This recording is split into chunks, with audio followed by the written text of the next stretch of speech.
Jonathan Isaac, Orlando Magic forward, author. Welcome back to Sports Spectrum, buddy. How you doing? Man, Jason, thank you so much. Yeah, I'm a friend of the show, so I'm glad to be here. Excited to talk to you. What a couple years later, so we'll have a different conversation, maybe a more mature one. But I'm excited to talk to you, man.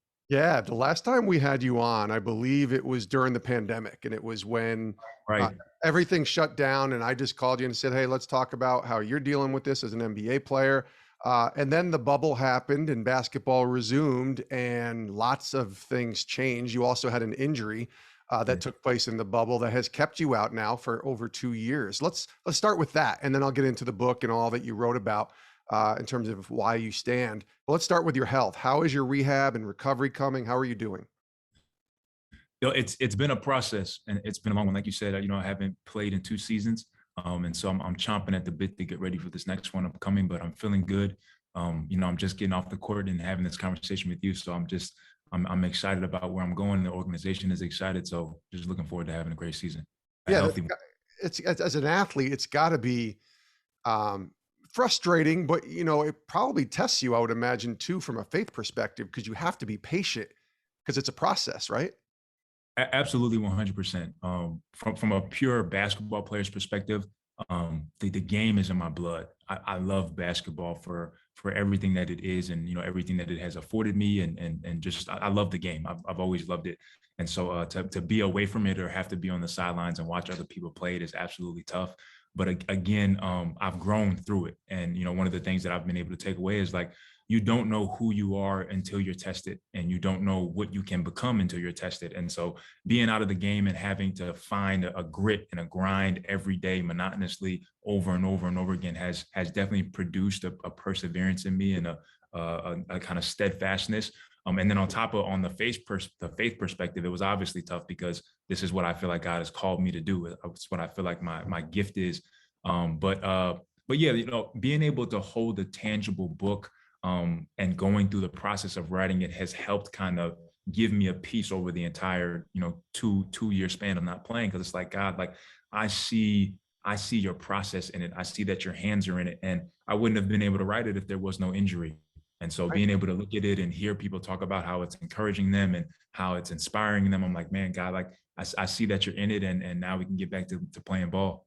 Yeah, I remember when you called me and you just said, "Can I pick your brain?" And it was during one of the games in the playoffs in the bubble. I remember I was watching. It might have been the Celtics and the Heat, and I'm like, "Yeah, Jonathan, of course. Aren't you watching the games?" But you're like, "Yeah, let's jump on a Zoom." And we talked, and you were just asking me about my process with writing the books that I wrote, Right. because you were beginning this process at that time to write your own book. But it really stems back to that last NBA game in the last couple games that you played. It was August 2nd, 2020 was the last game you played in, but just 2 days before that was where this book stems from. And the book is called Why I Stand. It was July 31st, 2020, just about 2 years ago. You made that decision to stand during the national anthem. It was the first game played in the COVID NBA bubble that kind of counted. And here we almost 2 years later, and you have this book. Can you take me back to that day?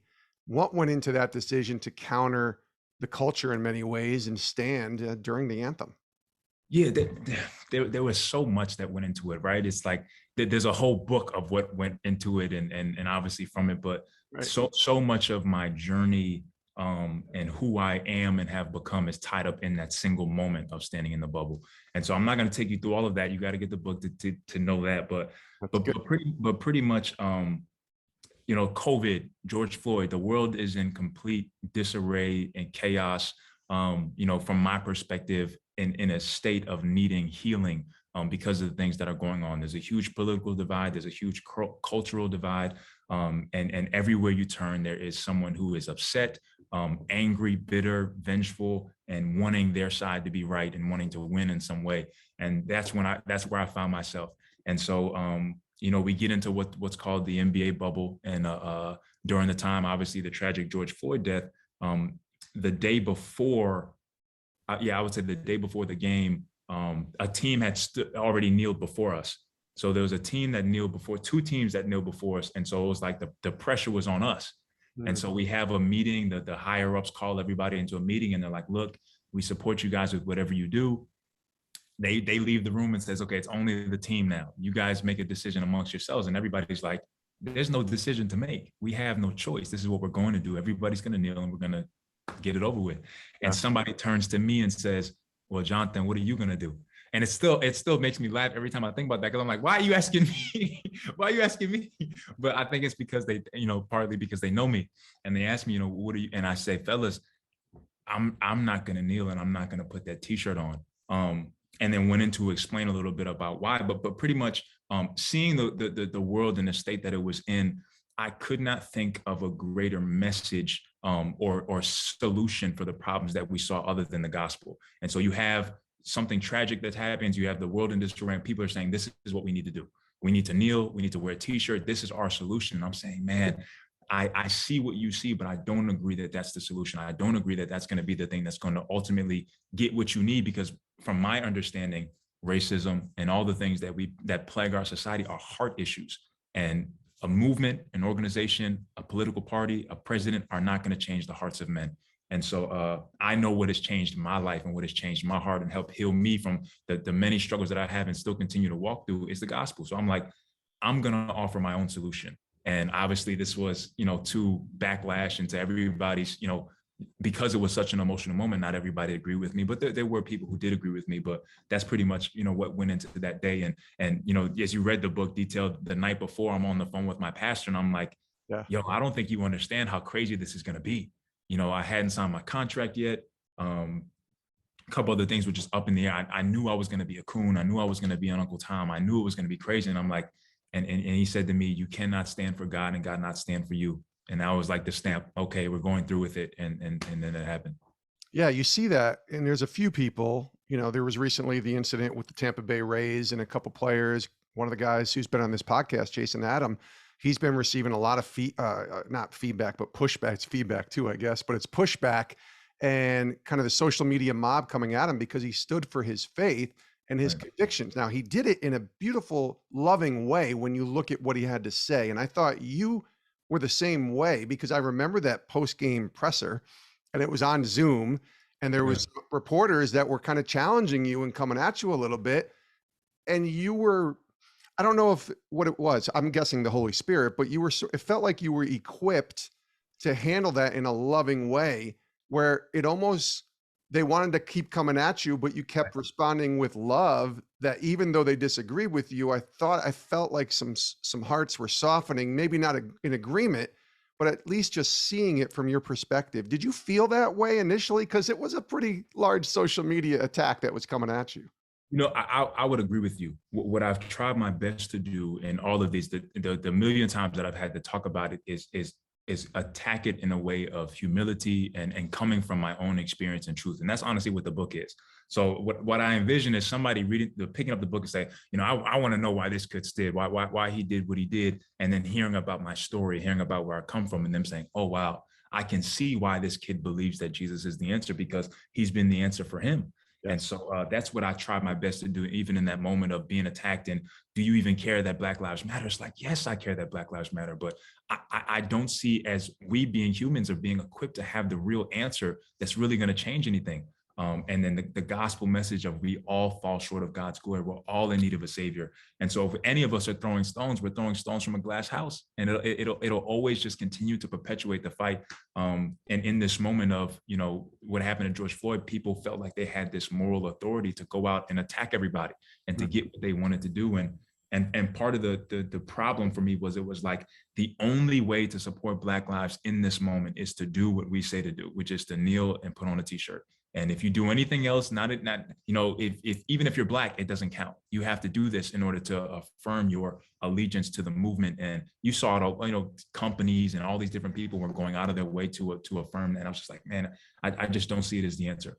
Yeah. Have you had any players, maybe behind the scenes, that have come up to you, and maybe even recently after reading your book?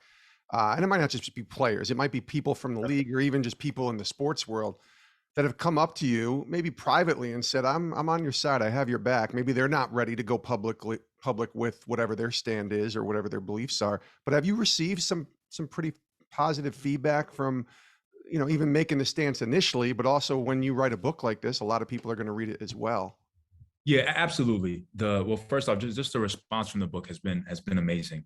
But even a short while after what happened in the bubble, I was on the phone with a soccer player that played for Orlando, MLS team, and he called me on the phone and he said, "Look, I saw your press conference. I agree with what you said, but I'm terrified. I want to do the same thing, but like this is a white guy. So a black guy doing it is one thing, but a white guy doing it is like he's Yes. gonna get fried." But I was able to kind of walk him through it and say, look, like God is with you. You're not standing for yourself. You're not standing because it's something that you're trying to make it about you. You're standing because you believe in the answer, and that's all you can do in this moment is offer the answer. And yeah, backlash is going to come. Yeah, people are going to call you racist and all those things, but that's not you. And and God is going to keep you in this moment. And so he went on to do it. He went on to stand for the national anthem while several of his teammates knelt. But and then I had another conversation with another guy that was in the NBA, and he was saying he decided to kneel in that moment, but had spoken to me on the back end and was like, you know what, I wish we had a conversation because I was feeling in myself kind of the same way, but I didn't know how to articulate it or the right way to go about it. And then I had a conversation. One thing that I didn't put in the book, I had a conversation with somebody who was a part of the Magic organization, and he mentioned to me that like, look, I myself believe in the same thing that you believe in, but I couldn't, bring myself to in that moment to do what you did. But you're an encouragement and an inspiration to me. And so yeah, so I've definitely had conversations with people who agree with what I was saying, but didn't, couldn't in the moment find the courage and just in the moment to do it. And my response has always been the same. There are going to be more times to stand because the world is going to continue to get darker and darker. And just that we're human, stuff like stuff like George Floyd, stuff like other things, they're going to continue to happen because we're human. Yeah. And so we live in a fallen state, in a fallen world, but those opportunities are opportunities to love. It's opportunities to stand for truth, and it's opportunity to try to reach our hand across the aisle and heal the divide. And that's what's needed, right? Conversations. You mentioned that word like 3 or 4 times or in the last, 30 seconds here. Isn't that what's needed more is just conversations and not jumping on a social media feed and screaming and yelling? And that's what's so hard to do because part of what conversations do is they humanize people. And so when I don't know who you are, I don't care about who you are, and I just have a tinge of a judgment about you, who you are, based on what you look like, a white guy, I don't have to hear you. And so I can jump on social media and demean you for what you believe. One of the things that even you're talking about the baseball players, the same thing that you see online all the time is they hate that certain group. It's like, well, when did they say anything about hating anybody? But if you were to sit down in a room with one of those gentlemen and have a conversation about why they believe what they believe and how they feel, and if they're coming from a hateful stance, that would humanize them. And so conversations are the hardest thing, I think the hardest thing to have, but like you said, it's the most needed. But everything has become so polarizing and difficult to really talk. Jonathan Isaac is our guest here on Sports Spectrum. Author Jonathan Isaac. His new book is called Why I Stand. Bestseller, by the way, national bestseller. So congrats on that. Thank you so much. Why write the book? Like, why did you decide to write a book? I know we even had that early conversation that you wanted to write a book, and that was just a couple months, I think, after this whole standing thing took place and you had the injury. But what was the reasoning behind wanting to write a book? I feel like it was deeper than just that moment and that one opportunity from July of 2020. Well, it was even to your point about having a conversation. So people who saw what I did, you had people who automatically said this guy is a sellout. Great, those are the people on that side. You had people who came out and said this guy's a hero and he's standing for the flag and all these different things. And they let me into that group. But being able to have a conversation through a book and learn about my life, learn about who I am and where I come from, what I tried to do through it is, again, humanize my position and for people to say, I understand why you did what you did. And then on top of that, how I said in the beginning, so many things about the journey of my life are encompassed in this one moment of standing. Being a young kid who struggled with anxiety, struggled with fear and self-insecurity, Florida State, #1 player in the state of Florida on anxiety medication. You would have never thought in a million years that this same guy would be one that would stand on his own for anything, because I wasn't.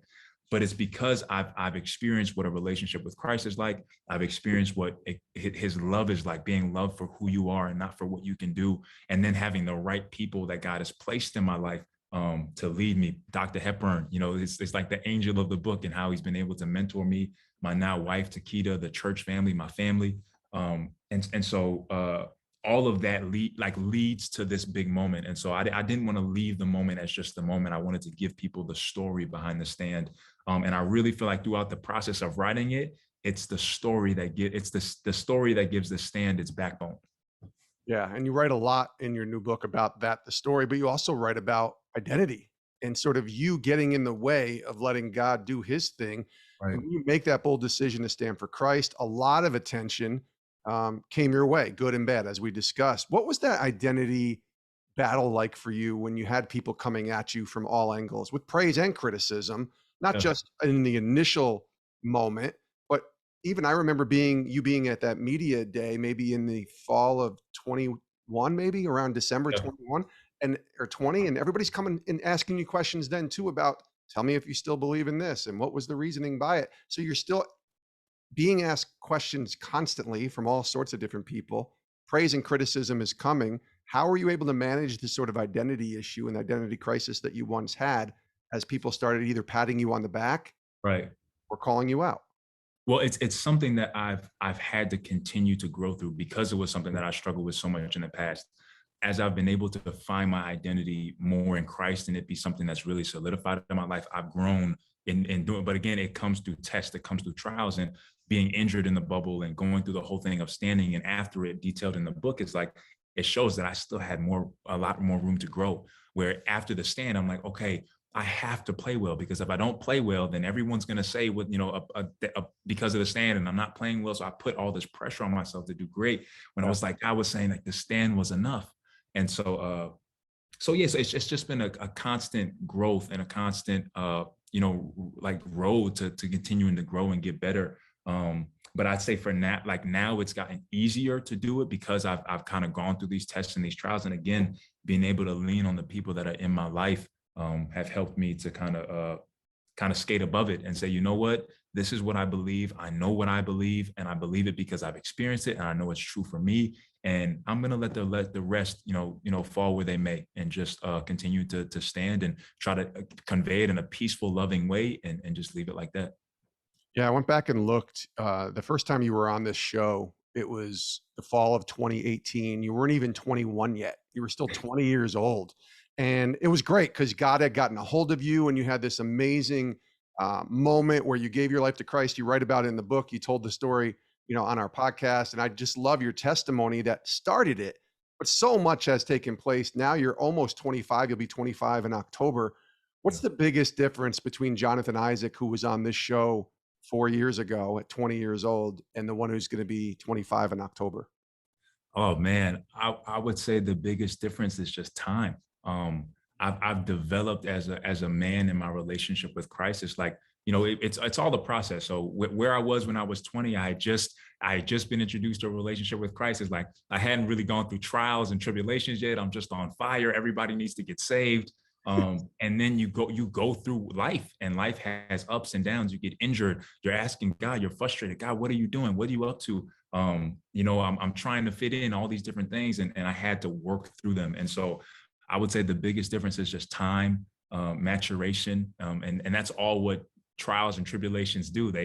What's the verse? Trials produce patience and endurance and all of those different things to make you better.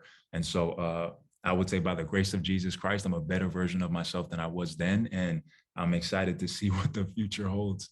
I love hearing that, and I think it's unfortunate when I hear today about a story like yours, and you take a stand for Christ, and you're automatically, I don't know, entered into a political conversation that I think is so toxic. And you referenced it. How have you been able to stay rooted in Christ and not get caught up in the politicizing of everything that has Right. taken place the past few years?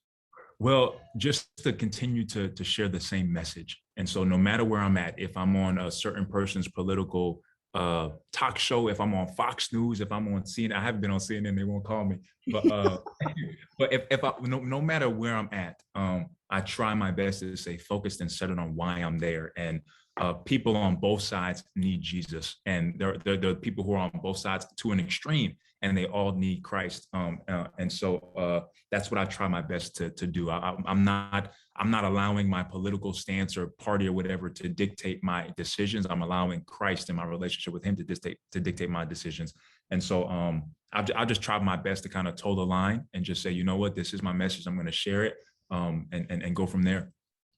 How has this been since the book came out?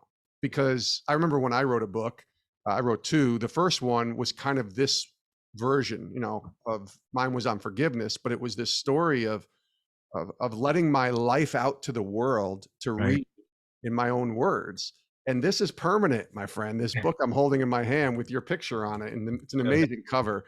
But this is permanent. What's that been like for you now to have other people read your story and provide you with feedback? Like I said, you're getting feedback from your friends and your family, and certainly from people in the different circles that you walk. But random strangers are picking up your book and reading about your life. They're reading Yeah. your words. It's been overwhelming, to be completely honest. Um, at times I've tried to distance myself from it all because of hearing people talk about how encouraging you are and inspiring you are and how great your book is and all that. A lot of times for me, it's hard to receive. And so, but at the same time, I get it, I understand it, and I love it. But at the same time, it's been overwhelming to a degree.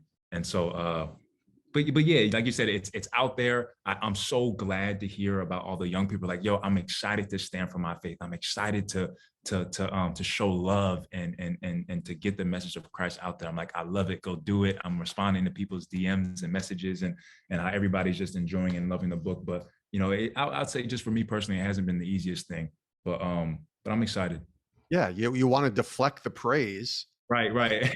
point to God, but it's all coming at you. Hey, Jonathan, great job with your book. Hey, John, but maybe being an athlete has helped you be able to handle that with the book, because that's what it's like being an athlete. When you score 20 points or, block 4 shots, it's the praise coming to you and you being able to deflect it to God. Right. I would say for sure. So I think that's a great analogy of how being able to just and get everything that's coming at you and just say, you know what, I give God the glory and just want to continue to get better and move forward. What do you think is the biggest thing you want people to take away when they read this? When they read Why I Stand, what's the takeaway that you want and you hope that people will come away with and say, that was my goal. That was my hope. Yeah, I would say two things. I would say courage is not the absence of fear, but courage is being afraid and doing it anyway. And all of these different stances that I've taken, I was absolutely terrified. But it's because I've grown and being able to trust in God. I'm like, I'm gonna go through with it no matter how terrified I am. And throughout everything, He's kept me, and I'm okay, and I'm better because of it. And so I would say that's one. And two is that love is a weapon. And so what I try my best to show in the book is that, one, I wasn't checking for God. I was living my NBA life, doing my own thing. God came and found me. Why? Because He loves me and He desires to be in a relationship with me to make me better. And so I want people to gravitate towards, finding out what a relationship with Christ is like and really diving into it, and to see that God wasn't trying to take anything away from me. He was trying to get something to me. And now that I have a tangible book in my hands, I have a wife, I have all these things that are going for me, it's only because I said yes. I said yes from a person who you thought had everything in life. But really I was missing the most important thing.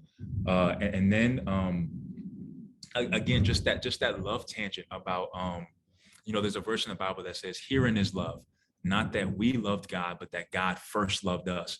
And so when we look out into the world and we see all of these people who are either doing terrible things or doing something that we disagree with, the way that we reach them is not to stand on our side and berate them about how evil they are, because we're just as evil. The thing we have to do is to love them where we're at. Of course, we don't praise what they're doing, but we love them where we're at, the same way that Doc did with me.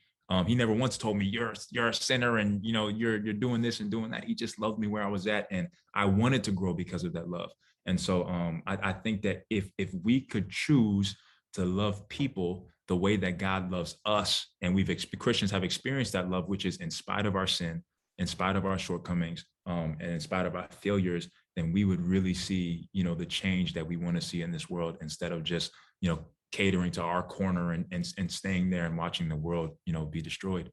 Well, the world is a mess right now. Not to be scary and try to say the end of the world's coming, because our hope isn't in this world, but it's coming and it's here. And it's an interesting time, Jonathan, to get a book like yours and to see what's happening when someone takes a stand for Christ. I think it's a tough time, man. I mean, have you thought about like where it's going and just continuing to, because you're still a basketball player and you're going to have this opportunity to go back and play a game in the NBA, and hopefully lots of people watching you, and hopefully you have an amazing, 15 more years of playing in the league. But have you thought about like where we're heading as a world, and just the need for Jesus, I think is where I end up there. It's scary. It really is. But the thing that gives me, I would say, hope, not just because we know that, Jesus has overcome the world and all these different things, and we're going to go home and all that is great, but that as the world continues to get darker, the light will continue to get brighter. And so what I'm hoping is that during these times, and even with the book, that more people will adopt the message, more people will stand for what they believe in, but stand in love. And I know that's going to win people. I don't know if we can win everybody, but we can start with one and continue to grow. And the harvest is plentiful, but the laborers are few. And so yeah, it's definitely unfortunate. Hearing headline after headline and just all of the craziness that's going around in the world, it's disheartening. But at the same time, I do have a kind of a hope inside of me that's like, continue to push, continue to be vigilant, continue to encourage the people around me and the young people that are listening to this message, and we'll see what God does with it. If I'd have told you national best-selling author Jonathan Isaac would be words I would use to bring you on this show 5 years ago, would you have just laughed at me? That's absolutely 100%. Not just because I didn't know what writing a book was like, but because I would have never even saw myself as capable of something like that. I would have just shrunk, and again, to that same point about me knowing that it's not because of me, because I would have never in a million years wanted to do anything like that. It's because of the influence of a relationship with Jesus in my life. That's why the book is here.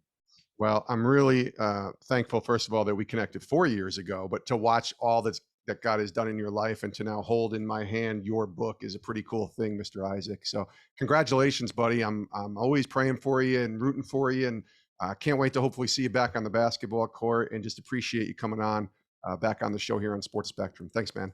Yes, sir. Thank you so much, Jason.